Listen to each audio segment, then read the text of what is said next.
Muito bem, boa tarde. Estamos iniciando mais um momento juntos, mais um momento de aula, de aprendizado, de conhecimento. Eu quero divulgar aqui para você que está participando e que vai adentrar a qualquer momento e que pode assistir mais tarde, nossas atividades, que são atividades que trazem uma grande oportunidade para você de aprender, de conhecer e de aprofundar seus saberes. A primeira atividade é do CT Dubber, Centro Teológico Dubber, que oferece curso de teologia online por videoconferência, permitindo a você a oportunidade de estudar na plataforma no momento que é marcada a aula toda semana e também ter a aula gravada para poder reassisti-la.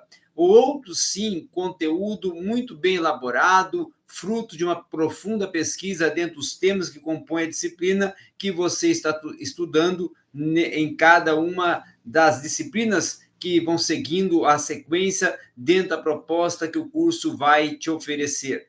Também temos, além disso, a distribuição a cada aula do slide e de concessão de toda a mentoria e apoio pedagógico. Venha fazer parte dos alunos que estão ampliando seus saberes e conhecimentos teológicos no CT Dubber, Centro Teológico Dubber. O número para você fazer o seu contato, para fazer a inscrição, tirar algumas dúvidas e também informações e poder assim fazer a sua matrícula é pelo 62 98109 1777. Quero também te falar e divulgar o curso de escatologia, curso que alguns alunos já estão fazendo e estão alcançando um aprendizado dentro da escatologia ainda muito mais amplo. Esse curso de escatologia estão estudando escolas, correntes, perspectivas, pensamentos, um curso extraordinário para o seu crescimento e ampliação e retirada de dúvidas dentro da escatologia. Além desta proposta de estudar as correntes, as escolas, perspectivas e pensamentos, também estamos estudando eventos particulares de todo o contexto escatológico, distintamente, desde o contexto apocalíptico judaico, como da escatologia do Novo Testamento. Faremos uma exegese em Ezequiel e Daniel, e depois lá em Apocalipse, para o entendimento mais profundo de todo um contexto escatológico da apocalíptica judaica e também da escatologia do Novo Testamento. Venha estudar escatologia com quem já ministra escatologia há mais de 30 anos e tem todo um acervo de conhecimento escatológico para te conceder e compartilhar contigo. Venha, participe comigo de curso de escatologia, entre em contato comigo pelo 62981091777. O outro, sim, é a divulgação desses dois livros aqui. Este livro aqui, o Escatologia Pentecostal, um livro da minha autoria, que escrevi com a proposta de trazer até você a oportunidade de ter um conhecimento ainda mais amplo da escatologia pentecostal. Assim, eu estou tratando aqui sobre o dispensacionalismo tanto clássico como progressivo. Na sequência, o pré-milenismo e o pré-tribulacionismo, não é? Tanto o dispensacionalista quanto o histórico, abordando também o pré-milenismo dispensacionalista e histórico, e estando a tratar dos eventos, dos temas, dos assuntos que são discutidos, abordados, trabalhados dentro da ótica pentecostal no que concerne a doutrina das últimas coisas, a escatologia. Para adquirir esse livro, entre em contato comigo, 62981091777. Também o outro livro que é da minha autoria, que eu quero aqui te oferecer para você estar adquirindo, é o Fundamentos Escatológicos de Daniel, um livro extraordinário para você compreender as profecias do profeta Daniel, para compreender a apocalíptica judaica e para ter um subsídio de pesquisa para a compreensão também até do próprio Apocalipse. Entre em contato comigo, adquire esse livro pelo número 62981091777. Muito bem, muito bem, muito bem. Essa era a nossa merchandise, o nosso comercial, nossas divulgações das nossas atividades. Vamos agora para o tema dessa tarde. O tema que está proposto é Cristologia, a doutrina da pessoa de Cristo. A área da teologia cristã, que é tradicionalmente conhecida como a cristologia, ela tem a incumbência de prover um estudo e desenvolver um estudo sobre a pessoa de Jesus Cristo, certo? Então, todas as questões que estão discutidas no que concerne, no que tange a doutrina de Cristo, a pessoa de Cristo, está tratando dentro da cristologia. A relação que existe entre a cristologia e a soteriologia parte do princípio de que a pessoa de Cristo, certo? É o soter, ou seja, aquele que cumpre a salvação. E a salvação, ela é desenvolvida a partir da pessoa de Cristo. Então, cristologia e soteriologia estão vinculadas dentro do sentido da missão salvífica, da operação salvífica e da intervenção da salvação que ocorre através da pessoa de Cristo. No querigma salvífico é soterológico e o querigma salvífico é cristocêntrico, então cristologia e soteriologia caminham juntas, porque a missão de Cristo, ela desencadeia na salvação. A salvação faz parte da missão de Cristo. Então, cristologia e soteriologia estão vinculadas dentro do processo da ação, atuação, intervenção e missão de Cristo na história da humanidade, dentro da proposta que ele veio cumprir e desenvolver da salvação e da redenção, que fazem parte do contexto todo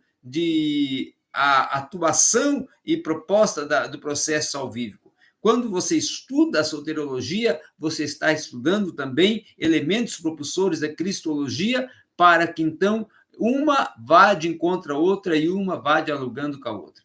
O lugar de Jesus Cristo dentro da teologia cristã parte do princípio de uma importância de alta proporção, de alta proporcionalidade. Por quê? Porque se torna o centro da teologia cristã. Então, o que concerne a teologia cristã é falar sobre Deus, é estudar a pessoa de Deus, estudar tudo que está vinculado, relacionado à religião, a Deus, ao universo, ao cosmos, e tudo que vai de encontro à ação de Deus e a intervenção de Deus dentro do cosmos. Assim, também, Cristo está dentro da teologia como centro da teologia. Então, o fato de que a vinda de Jesus deu origem à igreja é uma simples questão histórica.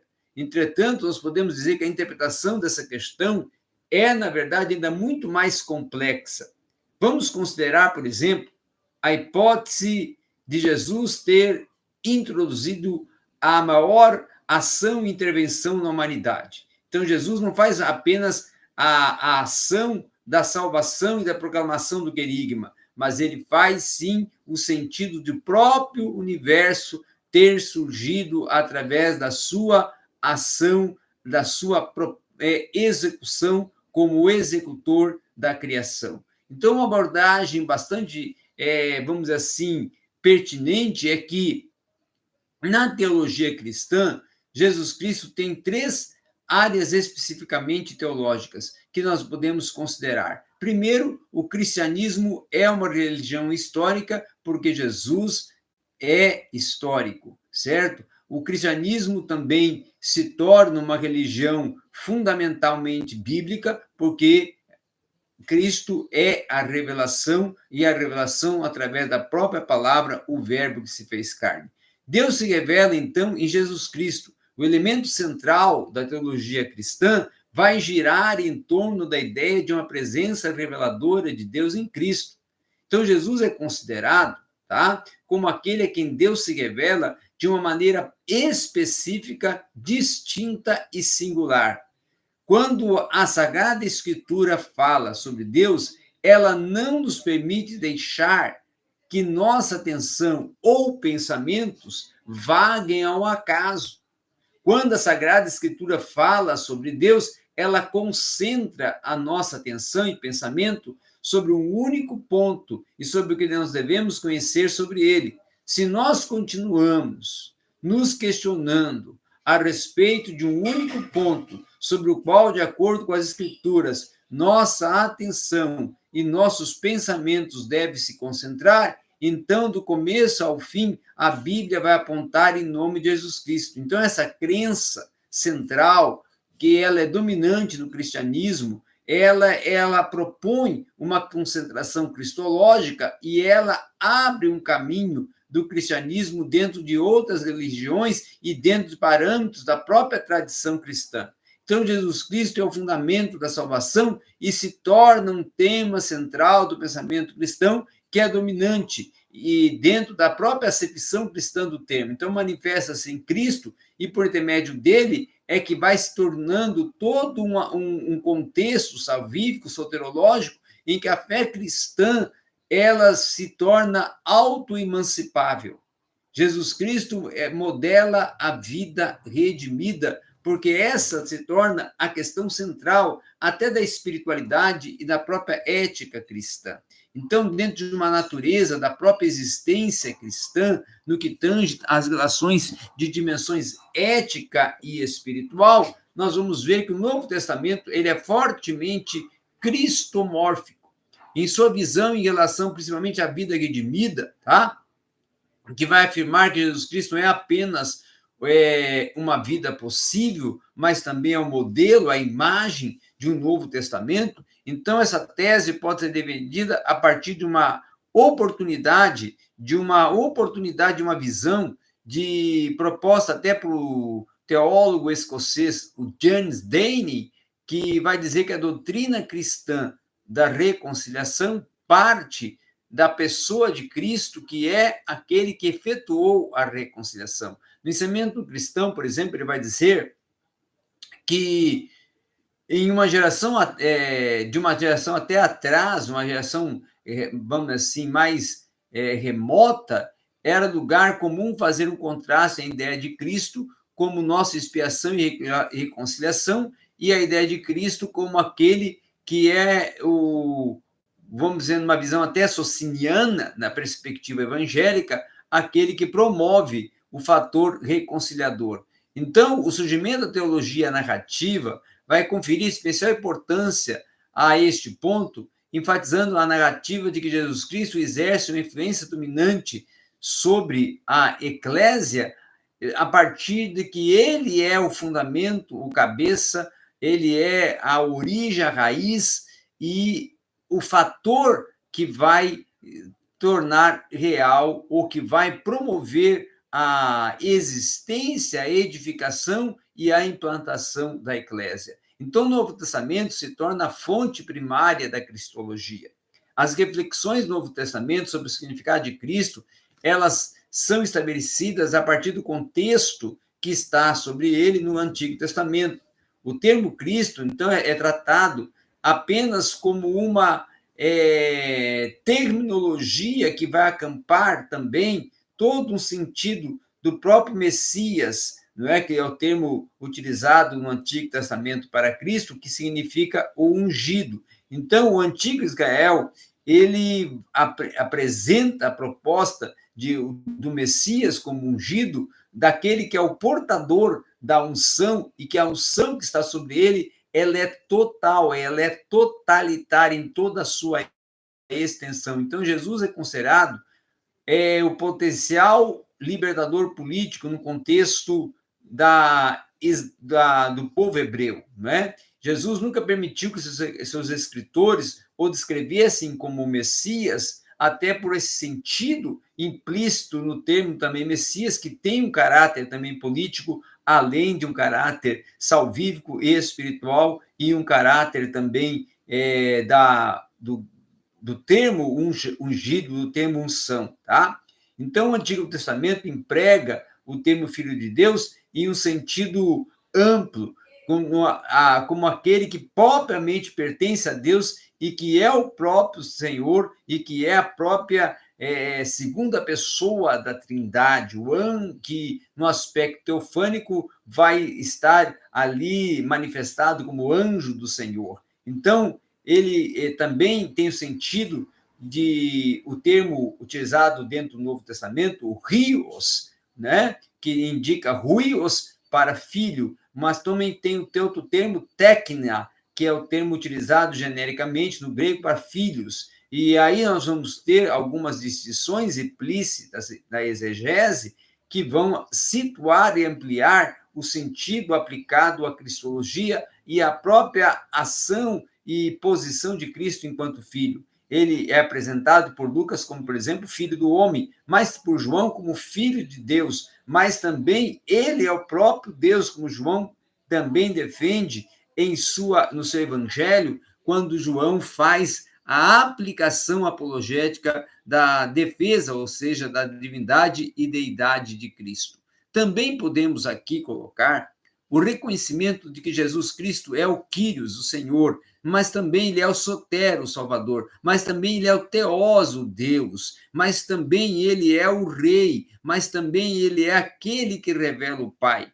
Existe um debate patrístico sobre a pessoa de Cristo, desde lá do período dos pais da igreja, que vai trazer grandes contribuições, como, por exemplo, as abordagens e propostas feitas pelos pais da igreja, como Justino Mártir, como o Orígenes, certo? Como também Heráclito, como também Irineu, como também outros pais da igreja que contribuíram, que se tornaram verdadeiros expoentes para combater algumas heresias, como, por exemplo, o arianismo, que, nesse caso, Atanásio se tornou um grande expoente, um grande apologeta para defender a divindade e a deidade de Cristo e combater a heresia proposta por Ário do arianismo. Aí nós vamos ver também que dentro da cristologia nós vamos estudar algumas correntes e algumas escolas, como a escola de Antioquia, a escola também de Alexandria, para entendermos a proposta que cada escola tem sobre Cristo e sobre a cristologia, sobre a comunicação dos atributos, a importância dos seus atributos e o que os atributos intervêm e interferem no contexto da sua cristologia, né? Do contexto até da sua missão e da sua atuação e operação enquanto Senhor, Deus, enquanto aquele que retém e detém todo o poder. Então, é um estudo de alta proporção, de alto sentido teológico, de alto fator teológico, bíblico e também até que vai promover todo um entendimento sobre a obra, sobre a pessoa, obra e missão de Cristo em toda a sua extensão, aplicação e intervenção dentro do contexto humano, dentro do contexto salvífico, eclético e também, acima de tudo, dentro do contexto do cosmos e dentro do contexto até de céus, terra e universo. Muito obrigado a todos. Era isso que nós tínhamos para comunicar e falar, dando aqui um relance, dando aqui uma breve conversa, um breve diálogo sobre a doutrina de Cristo e o que ela propõe, o que ela aborda e o que ela discute dentro dos livros de teologia sistemática, dentro da própria teologia sistemática, dentro da própria dogmática evangélica e dentro até do próprio contexto da teologia bíblica. Obrigado. Venha fazer parte do CIT Durban Teologia Online por videoconferência.